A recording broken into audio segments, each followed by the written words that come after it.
नमस्कार साथियों, आप लोगों का बहुत बहुत स्वागत है आपके अपने YouTube चैनल पर। मैं एक बार फिर से इतिहास विषय की एक और वीडियो लेके आया हूं। 28 क्वेश्चंस हैं जिसमें आपको काफ़ी सहायता मिलेगी। तो आइए देखते हैं पहला क्वेश्चन क्या है। इसमें पहला क्वेश्चन है, वह शासक कौन था जो चिकित्सा विज्ञान, खगोल विज्ञान और वास्तुशास्त्र आदि विविध विषयों पर 20 से अधिक पुस्तकों का रचनाकार माना जाता है? तो इसका सही आंसर हो जाएगा कौन सा? राजा भोज। ठीक है, तो भोज कौन से इनका कौन सा वंश से थे? तो ये परमार वंश से थे। कौन से वंश से? परमार। ठीक। मिहिर भोज को आप लोग जानते ही होंगे। मिहिर भोज जो राजा हैं ये गुर्जर प्रतिहार वंश के हैं। और कुमारपाल के बारे में भी आप लोगों को पता होगा। कुमारपाल जो है वो चालुक्य वंश से थे। और विद्याधर महमूद गजनवी के समय के हैं। जब महमूद गजनवी आक्रमण किया था तो उस समय विद्याधर शासन कर रहे थे अपने यहाँ। ठीक। कौन से वंश से थे? चंदेल। ठीक। चंदेल वंश के सबसे प्रतापी राजा विद्याधर थे। जब आप लोग एमए करेंगे तो विद्याधर के ऊपर आप लोगों को असाइनमेंट लिखने के लिए भी मिल सकता है। तो आगे देखते हैं अगला क्वेश्चन। गुप्त काल में कृषि उत्पादन में राजा का अंश क्या कहलाता था? तो गुप्त काल में कृषि उत्पादन में राजा का जो अंश होता था वो भाग कहलाता था। ठीक है, क्या कहलाता था? भाग। ऑप्शन डी सही है। हिरण्यकर जो था ये मौर्य काल में भी लागू होता था। हिरण्यकर जो है ये नगद राशि ली जाती थी, जो लिया जाता था। अगला क्वेश्चन है, निम्नलिखित में से किसकी तुलना मैकियावेली के प्रिंस से की जाती है? ये तो बहुत आसान सवाल है। कौटिल्य का अर्थशास्त्र। Option B. ठीक। अगला क्वेश्चन, शून्यवाद माध्यमिका मत के प्रणेता कौन थे? तो शून्यवाद के प्रणेता का बाबा नागार्जुन जी। इनको बाबा नागार्जुन भी कहा जाता था। ठीक है, ऑप्शन सी। अगला क्वेश्चन देखते हैं, 5वां क्वेश्चन, हड़प्पा सभ्यता किस काल से संबंधित है? तो हड़प्पा सभ्यता के बारे में आप लोग जानते होंगे, कांस्य युग से संबंधित है। ठीक है। अगला क्वेश्चन, अंग्रेजों द्वारा बंगाल से निर्यात की जाने वाली प्रमुख वस्तुएं क्या थी? तो इसमें ऑप्शन सी सही हो, ए सही होगा, सॉरी ए सही हो जाएगा, नील और सोरा। ठीक। अंग्रेज यहाँ से नील सबसे ज़्यादा लेके जाते थे। अगला क्वेश्चन, सिकंदर ए सानी की उपाधि निम्न में से किस सुल्तान की थी? तो किस सुल्तान की थी 7वें में? Option C, Alauddin Khilji. अलाउद्दीन खिलजी खिलजी वंश का शासक था। इसने अपने चाचा जलालुद्दीन खिलजी को यहीं अपने प्रयागराज में यमुना जी के किनारे मारा था। ठीक है।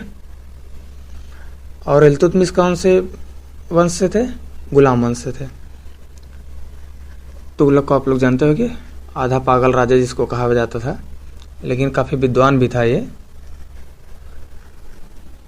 ठीक है। अगला क्वेश्चन देखते हैं, सुल्तान को उसकी प्रजा से तथा प्रजा को सुल्तान से मुक्ति मिल गई, निम्नलिखित में से किस सुल्तान की मृत्यु पर यह कथन आधारित है? तो ये जो कथन है ये मोहम्मद बिन तुगलक के लिए है। ठीक है, ऑप्शन ए, मोहम्मद बिन तुगलक, क्योंकि इसने जितनी भी कोशिश की थी वो सारी कोशिशें इसकी नाकामयाब रही। जो भी चाहे वो राजधानी परिवर्तन के लिए हो जाए या फिर कोई अगर जनता के लिए कोई टैक्स लगा रहा हो या फिर और कुछ कर रहा हो, तो जो इसने जितनी भी चीज़ें शुरू की थी वो सारी चीज़ें असफल रही। तो एक प्रकार से असफल राजा की उपाधि इसको दी जा सकती है। तो इसमें ऑप्शन कौन सा सही हो जाएगा? ए सही हो जाएगा। ठीक। अगला क्वेश्चन 9वां, निम्नलिखित में से कौन सुमेलित नहीं है? तो सुमेलित में ये जो क्वेश्चन दिया गया ए बी सी डी, इसमें ये आलमगीरपुर, लोथल, कालीबंगा और रोपण, ये जो चारों ऑप्शन है ये हड़प्पा सभ्यता के स्थल हैं। ठीक, हड़प्पा सभ्यता के स्थल हैं। आलमगीरपुर जो हो गया, आलमगीरपुर कहाँ पर है? मेरठ में अपने यहाँ उत्तर प्रदेश में है। लोथल गुजरात में है, ये भी सही है। कालीबंगा, कालीबंगा यही कहाँ है? राजस्थान। ठीक, यही ऑप्शन गलत हो जाएगा। रोपड़ पंजाब में है। तो ये कालीबंगा राजस्थान में जो है, कालीबंगा से आप लोग जान लीजिए, कालीबंगा जो है यहाँ से चूड़ियाँ मिली हैं, काली चूड़ियाँ, और जूते हुए खेत का साक्ष्य कालीबंगा से मिला है। सबसे इम्पोर्टेंट क्वेश्चन है, कालीबंगा अक्सर पूछा जाता है, तो कालीबंगा के बारे में आप लोग जान लीजिए। काली चूड़ियाँ मिली हैं, जूता हुआ खेत मिला है। एक क्वेश्चन और बन सकता है इसमें कि एक साथ दो फसलों का प्रयोग कहाँ दिखाई देता है? तो कहाँ दिखाई देता है? यहीं कालीबंगा में। ठीक है, अगला क्वेश्चन, शिवाजी के समय सबसे छोटी प्रशासनिक इकाई कौन है? तो सबसे छोटी इकाई कौन सी इसमें? मौजा। ठीक है, ऑप्शन सी सही हो जाएगा, मौजा। परगना तो आप लोग जानते ही होंगे, परगना ये मुगल से संबंधित है, परगना मुगलों के भी समय में होता था। सूबा जो है ये भी उनकी तरफ का नहीं, लेकिन तरफ जो है कहीं कहीं तरफ लिखा रहता है, कहीं कहीं टैरिफ लिखा रहता है। तो शिवाजी के समय टैरिफ जो ये तरफ जो है ये इसको कहीं कहीं टैरिफ लिखा रहता है, टैरिफ। तो टैरिफ जो है ये मौजे से बड़ी इकाई है। ठीक है, टैरिफ के बाद मौजा आता है, टैरिफ के बाद मौजा आता है। पहले नंबर पे प्रांत आ सकता है, उनका साम्राज्य आ सकता है, तो उनका स्वराज जा सकता है। ठीक है, अगला क्वेश्चन, विदेश में सर्वप्रथम भारतीय राष्ट्रीय ध्वज निम्न में से किसने फहराया? तो इसका सही आंसर हो जाएगा मैडम भीकाजी कामा। किसने फहराया था? Madam Bhikaji Cama, option A सही हो जाएगा। कब फहराया था? 1907 में। कहाँ? जर्मनी में। ये डेट थोड़ा देख लीजिएगा आप लोग। अगला क्वेश्चन, ईस्ट इंडिया कंपनी का एकाधिकार किस वर्ष में पूरी तरह समाप्त कर दिया गया? इसका आंसर देखिए, पूरी तरह समाप्त कर दिया गया। आप लोग अगर इसे कहीं ढूंढेंगे भी तो कहीं कहीं आपको 1813 भी मिलेगा, कहीं कहीं 1833 भी मिलेगा। तो यहाँ पे जो लिखा है पूरी तरह, इस शब्द पे जो जोड़ दिया गया है, इसलिए इसका ऑप्शन सही हो जाएगा कौन सा? सी, 1833। 1813 में भी जो चार्टर्ड एक्ट आया था उसमें भी ऐसा हुआ था, 1813 में लगभग ख़त्म कर दिया गया था।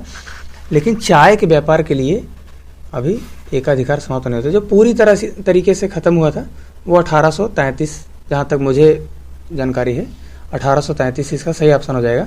कहीं कहीं 1813 भी मिलता है, कुछ किताबों में 1813 भी सही हो, मैंने इसको एक बार देखा था, तो कहीं कहीं 1813 भी सही मिला है, कहीं कहीं 1833, लेकिन इसमें जो क्वेश्चन मिला है पूरी तरह से समाप्त जो हुआ था वो 1833 सही हो जाएगा।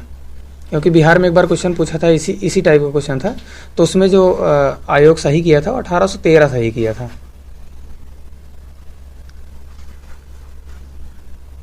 अगला क्वेश्चन देखते हैं, सैंधव सभ्यता के महान स्नानागार कहाँ से प्राप्त हुए हैं? तो सैंधव सभ्यता का जो महान स्नानागार है वो आप लोग जानते हैं मोहनजोदड़ो से मिला है। मोहनजोदड़ो को मृतकों का टीला भी कहा जाता है, क्या? मृतकों का टीला। ठीक है, और लोथल कहाँ है? गुजरात में। ये एक लोथल, एक मिनट इसको काट दे रहे हैं।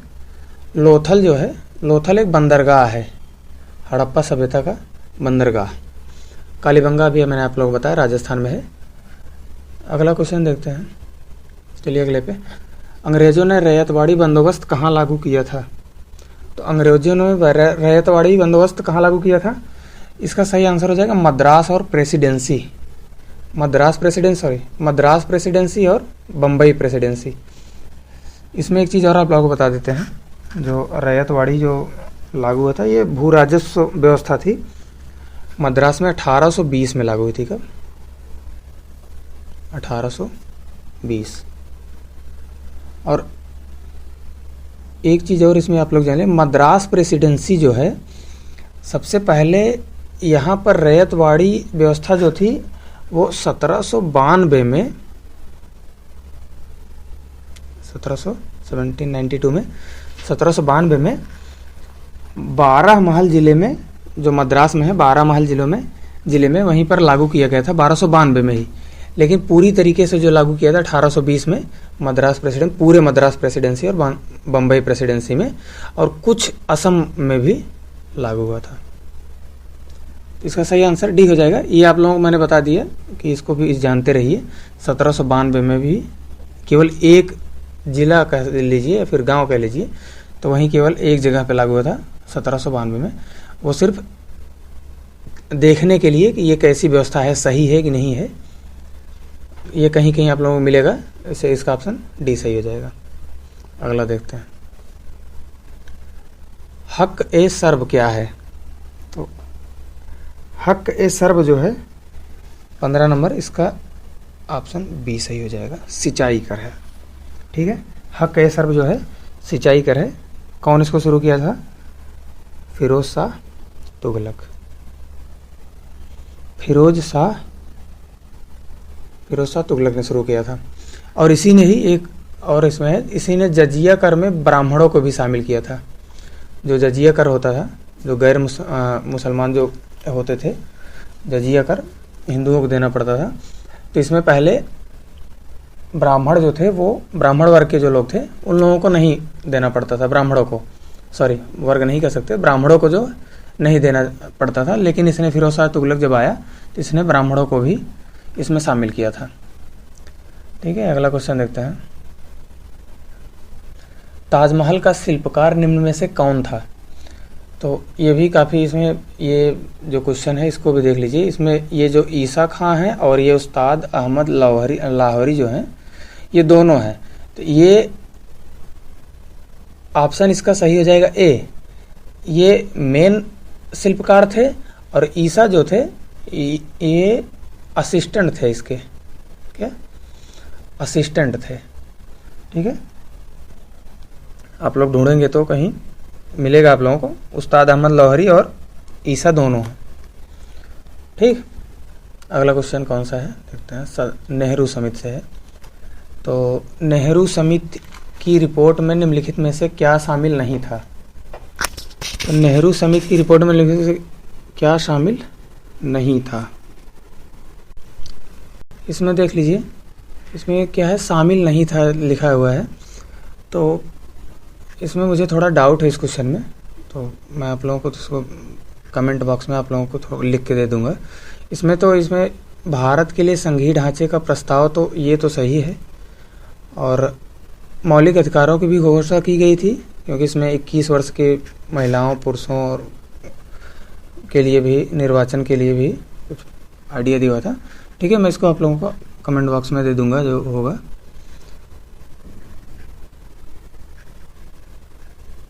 अगला क्वेश्चन देखते हैं, चाणक्य का अन्य नाम क्या था?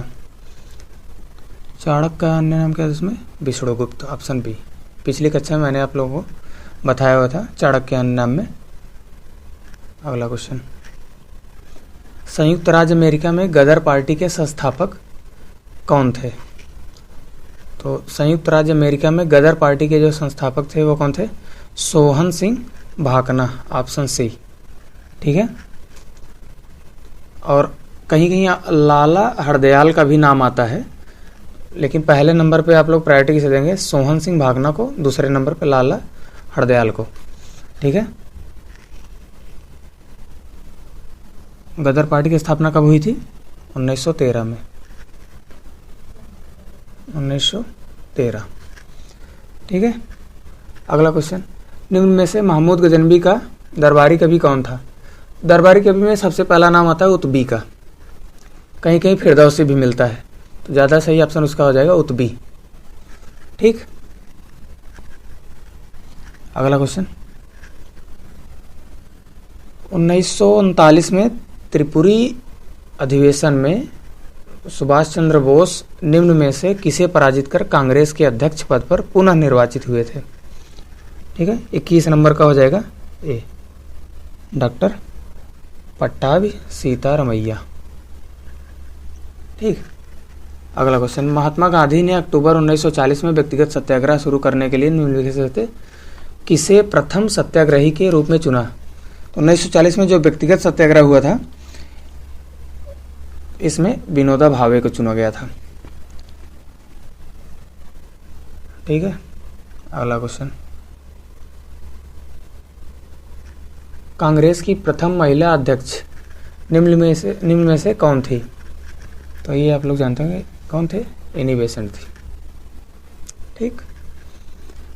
अगला क्वेश्चन, निम्न में से किस शहर में अशोक के शिलालेख नहीं है?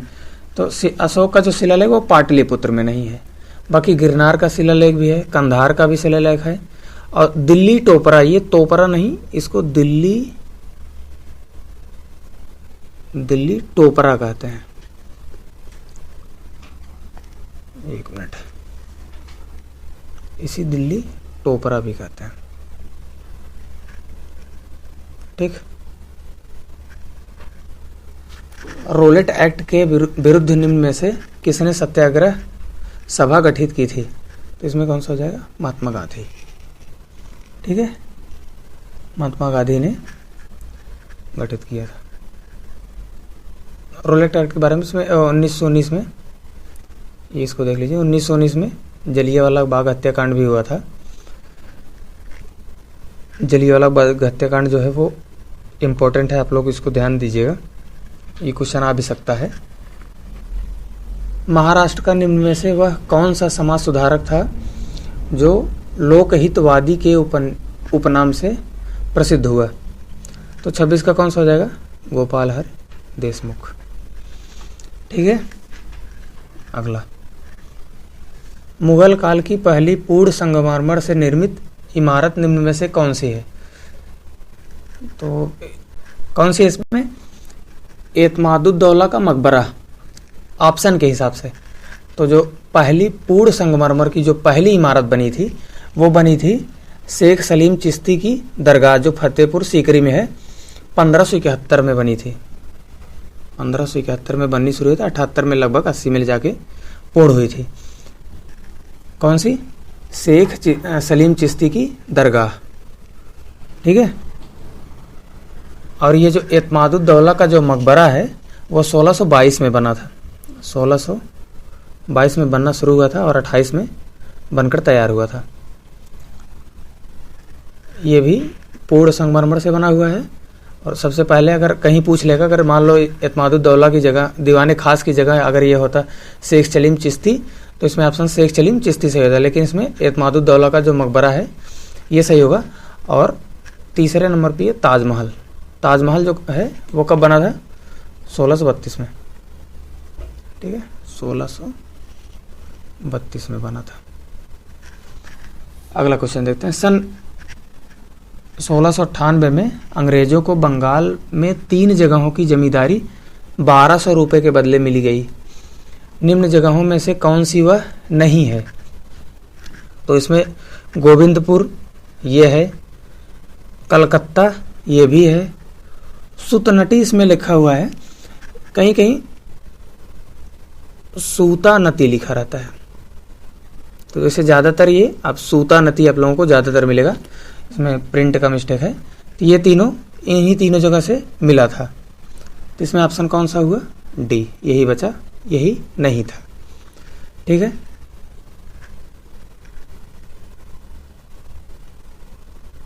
क्लास आप लोगों को कैसी लगी आप लोग कमेंट बॉक्स में ज़रूर बताइएगा।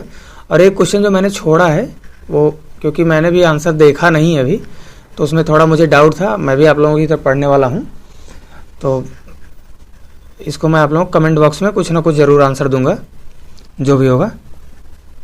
इस समय मुझे रिकॉल नहीं हो पा रहा था। ठीक है, बहुत बहुत धन्यवाद आप लोगों का।